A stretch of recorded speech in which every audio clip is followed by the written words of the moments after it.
Hey guys, let's talk some WWE and what went down this week on Monday Night Raw and Smackdown.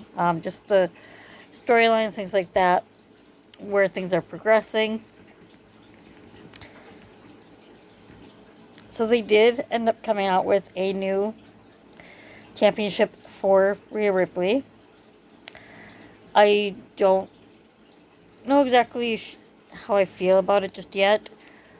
So what she originally had was the SmackDown Women's title. So what they gave her was the World Women's Championship.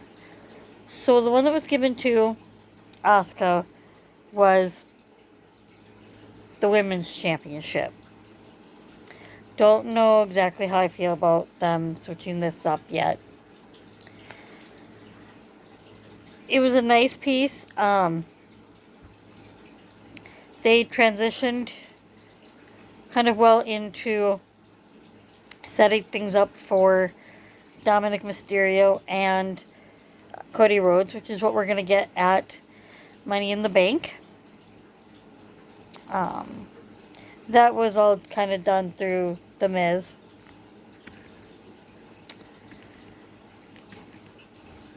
Not necessarily a terrible setup there. Again, not quite sure how I feel about the new title. It is similar to the one that they gave Seth, yet with a white belt as opposed to black. We saw Chelsea Green and Becky Lynch. Last week we had Becky Lynch against Sonya Deville. Becky Lynch came out on top again.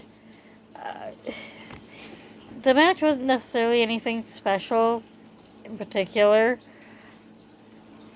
It was there, kind of got the women on the card. That was all it really did. Don't really know entirely what it's going to mean for them.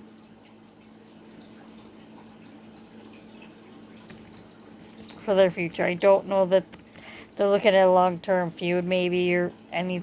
I don't see them going that route with them. Alright. We then had the final men's Money in the Bank qualifying match, which saw Damian Priest and Matt Riddle.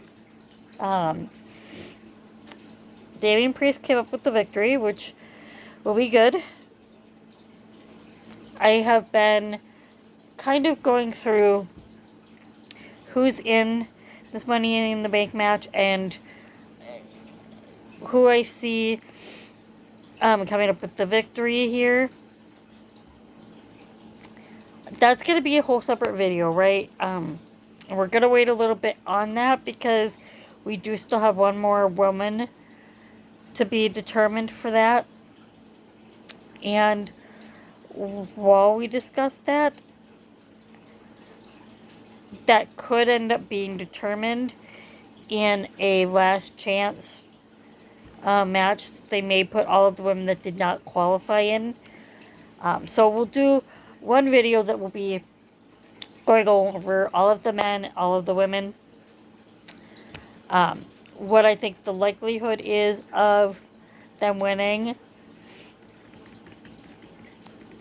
So we'll do that once we actually have all of the members of both matches. So we had Ricochet and Bronson Reed. This ended up in a no contest with Nakamura interfering. So here's where I think this particularly leads. They're trying to get more different people involved, right? And I feel like part of what they're doing is they're trying to kind of turn Nakamura into a heel. And this is a slight way of kind of doing that with this interaction between him and Ricochet. A little kind of sneak peek from the video that I'll do later. I don't know that I see Ricochet or Nakamura coming out with the victory in the ladder match. So this is a nice way to transition them into a feud that is going to go somewhere and kind of start getting that ball rolling. And it's doing it in a way that is not, it's going to look more organic, right? It's not going to look like it's coming out of nowhere after that match. It could even lead to some interactions in the ladder match and make that make sense, right? We then had Raquel Rodriguez and Shayna Baszler. There really wasn't necessarily a purpose necessarily for this. At most, the reason for it, I think, is to kind of keep things going between Shayna and Ronda and Raquel.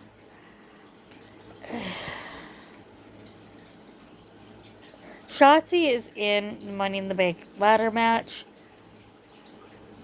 so that doesn't really necessarily... Wait, I thought she was.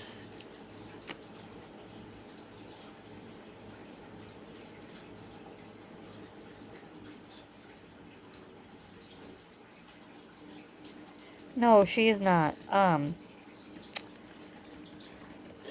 So what's interesting here is that they did not even have Shotzi come out.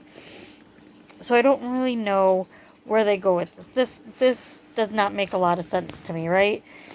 Because if you're going to continue to keep this feud going, then you need Shotzi to come out and back Raquel up.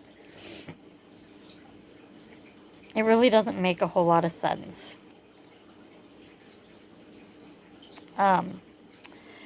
This was also... So we're going to take a minute and talk about this whole Finn Balor and Rollins thing, right? Okay. To the crowd that was there. Great that you sang Rollins' song. I enjoy it when the crowds at the show do this, right? But at the end of the day, this promo could have hit a lot harder if you had given Finn and Rollins a chance to actually make it powerful. Because of the crowd drowning out the seriousness of this promo, it kind of killed the mood. With everything that happened between Rollins and Balor, going back to their first match to determine the first ever Universal Champion, this should have been a very powerful moment. But it was so hard to hear what they were saying because of the crowd. I get it, guys. We want to sing a song. I understand that. But there's a time and a place for it.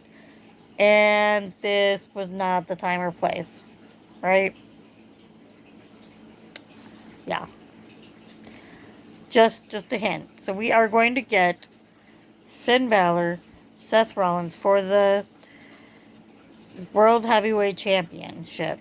That new title Rollins just won. We're going to get that at Money in the Bank. Potentially. I say that because there is someone that has a match against Rollins before that. And that is...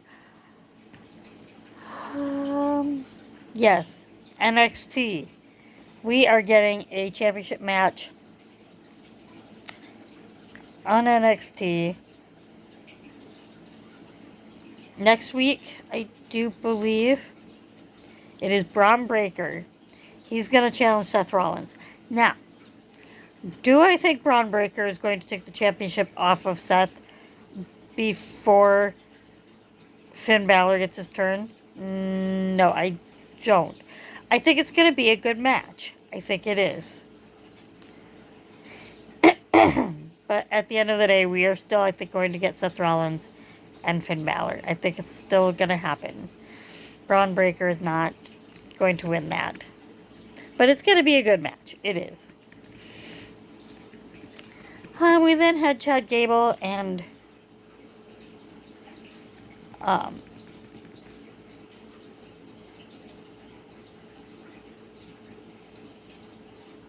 Eric from the Viking Raiders. This was a fun match.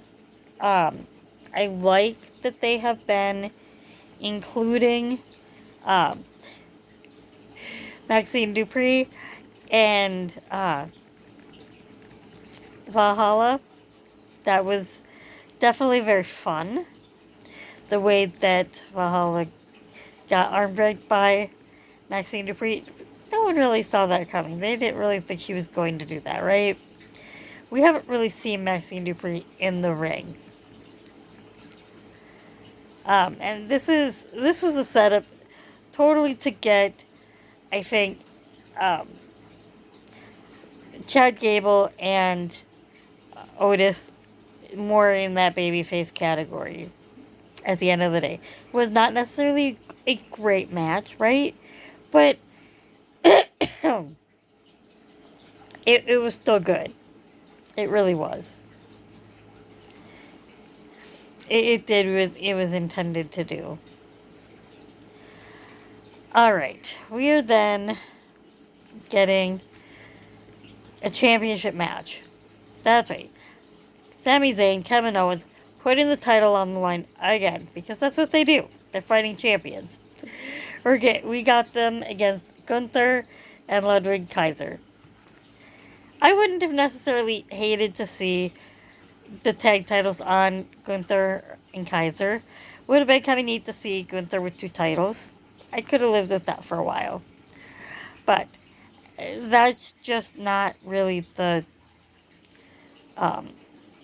story being told. So Sami Zayn and Kevin Owens retain their titles. And that is that.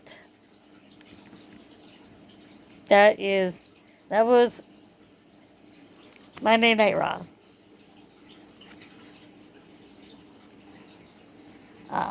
So let's go into SmackDown. Because SmackDown was very fun. It really was.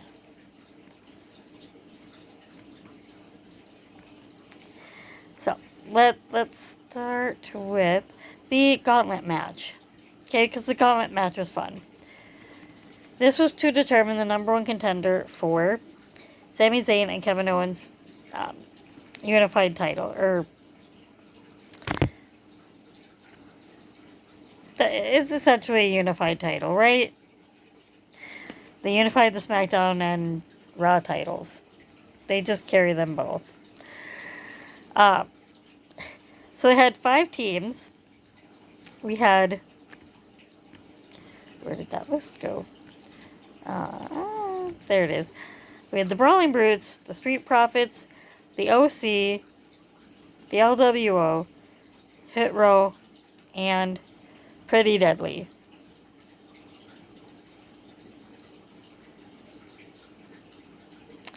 We had 6. We had 6 teams. I'm sorry, I can't count, apparently. So Pretty Deadly ends up winning this match. Okay. I don't necessarily hate it. Do they get on my nerves? Yes. But it's not in a horrible way. Right? They're just doing regular heel things. The promo afterwards, while Pretty Deadly is celebrating, was good. So we know that match is going to happen Friday, just before Money in the Bank. What this means is I don't know that we will see the undisputed tag team titles defended at Money in the Bank, and that's okay. Because honestly, guys, those 2 ladder matches should take a while. I say should if they're given the time that they should.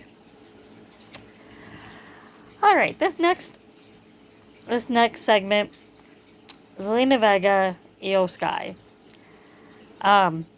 First of all, you got 2 women that are in the women's ladder match, right? That's not what this is all about. This segment is tying in this piece where there's this discord in Damage Control. There is. You've seen it in Io Sky's face when Bayley has gotten involved, when Bayley has tried to get leverage to get better positioning for her and not necessarily doing anything for Io and Dakota, who are the ones that have actually held the championship since Damage Control came to be, right? Don't really blame them. At the end of the day, Zelina Vega does defeat Io Sky because of some interference by Bayley. Now, what's interesting is that this sets up a match between, I believe it is Shotzi? Yes. And I don't know if this happened on the show or if it was later on.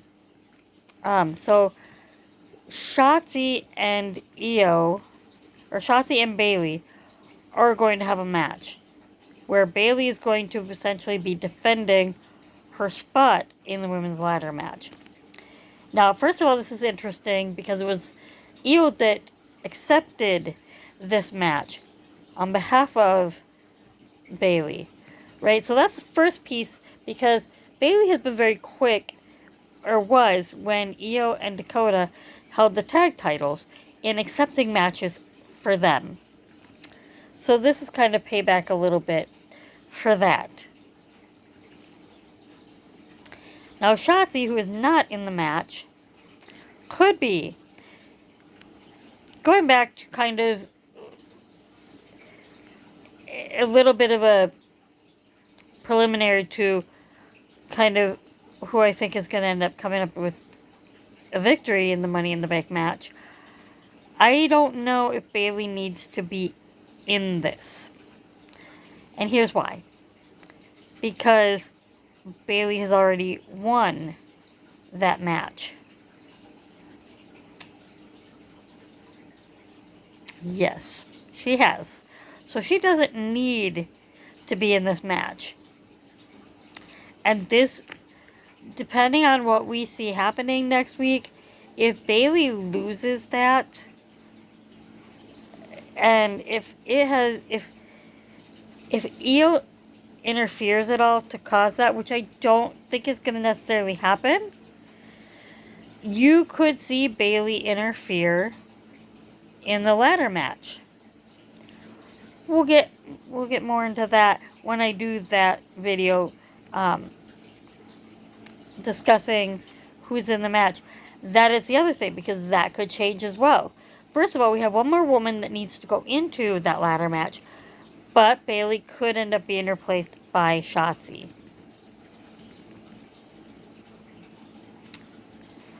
Alright. We got the Grayson Waller effect. Charlotte's there talking. Asuka does not come out. However, Bianca does. I liked this segment. I really did.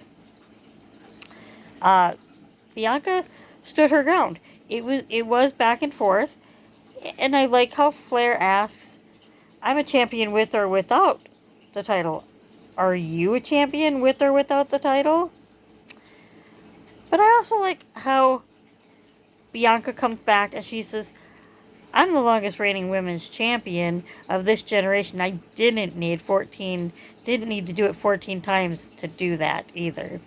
But I like how she also added that once Charlotte has her match against Asuka, she is calling her shot. This tells us that Bianca is not going to the back of the line. Okay? She's not. Whoever comes out on top between Charlotte and Asuka, I think their next competitor is going to be Bianca. Now, here, I need to look something up really quick, because I know that Bianca has already defeated Becky and Sasha and Bailey.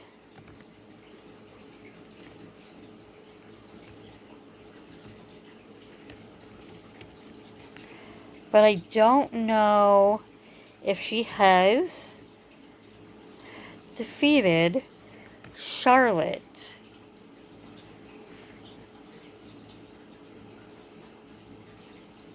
And that is what I'm wondering. Because if she has not, that is, I think, where this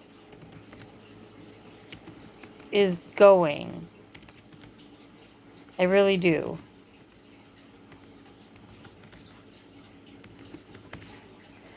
That, I think, is where we're going with this. I think that's what we're going to see.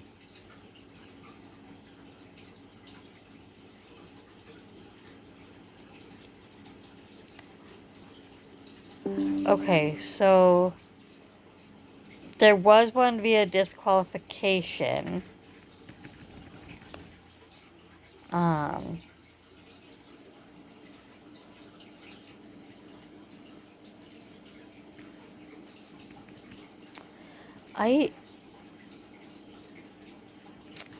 I don't think she has. There was the disqualification win, but if Charlotte was the champion, then that doesn't matter.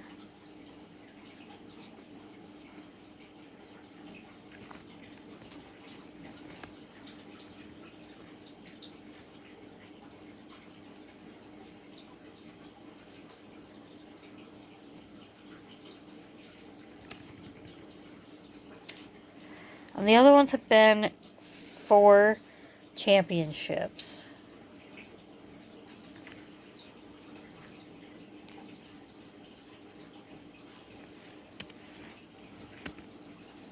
That may be where this goes. I think that's where they're going with this. And maybe not. And it doesn't really matter. Because whether it's Bianca versus Charlotte, whether it's Bianca versus Asuka, it's going to be a good match. They do know how to do that. That is, I think, their intent is to have Bianca take championships from all four of them.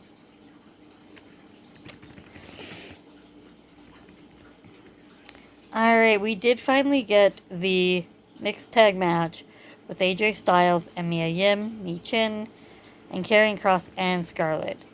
This didn't end up lasting very long. It was a very short match. Could have been better. All four of these guys are very good in the ring. Kind of comes down to sort of the same thing that I said when we saw John Cena and Nikki Bella taking on Miz and Maurice. They're four competitors that can go in the ring. Give them the time to do it.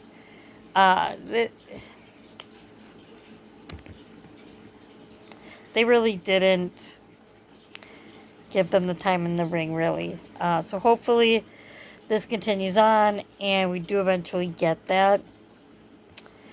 Karrion Kross and Scarlett end up picking up the victory.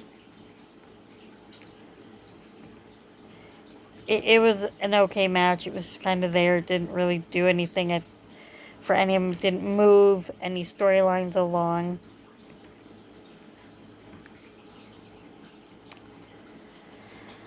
We had Santos Escobar and LA Knight. They did not have a match, but they talked about who they intend to dedicate their win for Money in the Bank to. Both of them obviously hoping to win. Everybody who enters the ladder match hopes to win at the end of the day. Alright. We're going to get to this final scene because they ended SmackDown and it just gave me chills. The question, did Jey Uso fall in line. No, he did not. No. Um,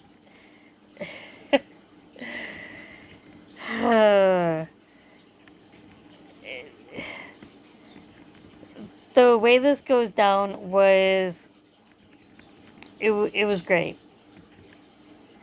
Um,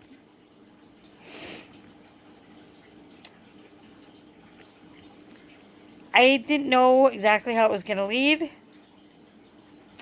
because I I hear Jay say, in reality, I've been trying to keep up with your ass, and guess what?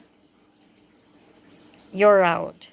And in my head, I'm thinking, what are they doing? They're just straight up kicking Jimmy out, and the three of them are just going to be the bloodline. But then WWE does something amazing.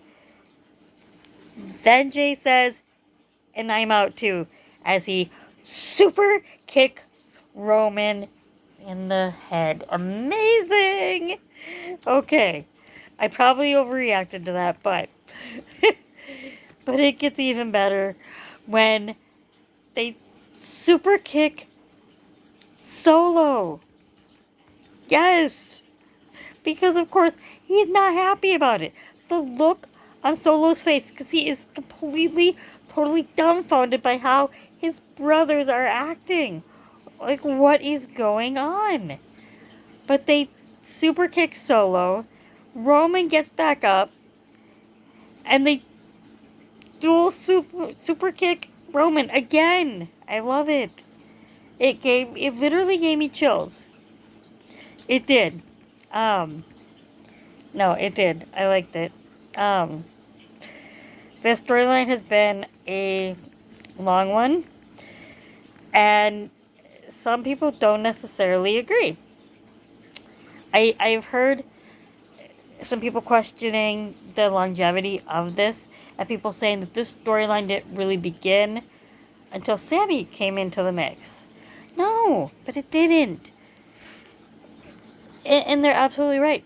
This started when Jimmy was out with an injury and Jay didn't have a partner.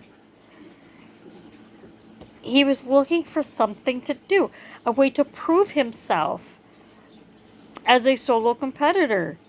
And he had those first matches against Roman. And he took Roman to the limit. He did. For any of you that watched back when Roman first took that title. The first title he had. Which, by the way, let's go back into that. I absolutely hate that they have him coming out with 3 titles now. It's bothering me that he's held the 2 for so long.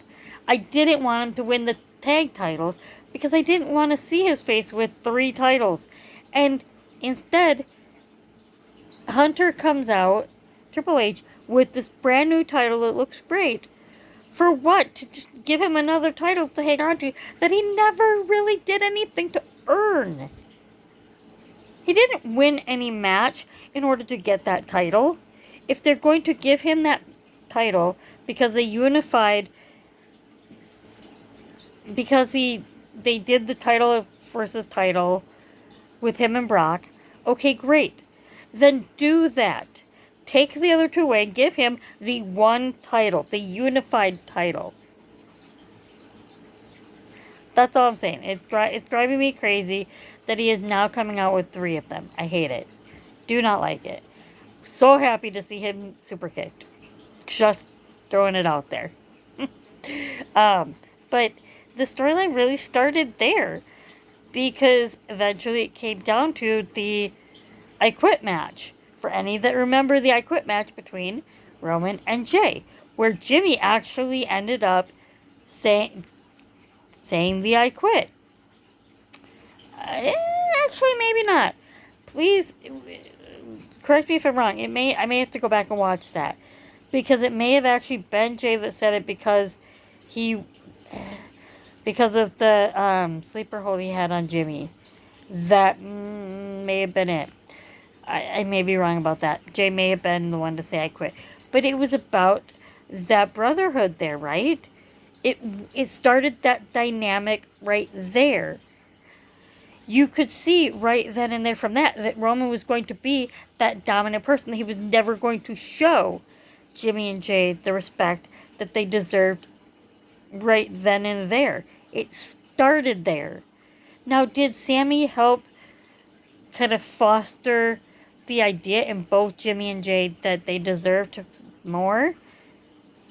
Yes, okay, sure. But that whole thing started back there. Because Jay wouldn't have even entered into those first matches if he didn't feel like he was somewhat close to his cousin's level, right? So I like where the storyline has led. While I've gotten annoyed with Roman's whole acknowledge me thing, sure. But the storyline has been good storytelling. And that's an opinion thing. And people are allowed to believe that it's an overtold story and it's going too far. Absolutely. If you have that opinion, you're fine to have it. I completely respect that. Um, so that is my story for this week's and the storylines for both Raw and Smackdown. We will see you guys next weekend.